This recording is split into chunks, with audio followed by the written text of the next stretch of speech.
আবহাওয়া মোটের উপর স্বাভাবিকই থাকবে। আকাশ আংশিক মেঘলা থাকার সম্ভাবনা রয়েছে।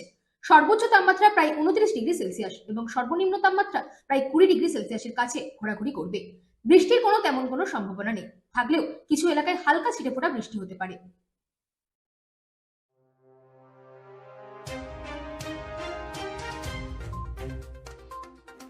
কলকাতার আজকের আবহাওয়া মোটের উপর স্বাভাবিকই থাকবে। আকাশ আংশিক মেঘলা থাকবে।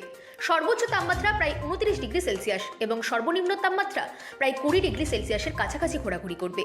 বৃষ্টির তেমন সম্ভাবনা নেই, তবে কিছু এলাকায় হালকা ছিটেফোঁটা বৃষ্টি হতে পারে। আর্দ্রতা বাড়তে পারে দুপুরের দিকে। উত্তর ভারতের পাহাড়ি এলাকায় ঠান্ডা আবহাওয়া বজায় রয়েছে। হালকা তুষারপাতের সম্ভাবনাও রয়েছে কিছু উচ্চ পার্বত্য অঞ্চলে। দক্ষিণ ভারতে রৌদ্রোজ্জ্বল আবহাওয়া বিরাজ করছে, তবে উপকূলীয় অঞ্চলে আর্দ্রতার মাত্রা বেশি থাকায় গরমের অনুভূতি তীব্র হতে পারে বলে জানিয়েছেন আবহাওয়া অফিস। ব্যুরো রিপোর্ট, রাত দিন নিউজ নেটওয়ার্ক।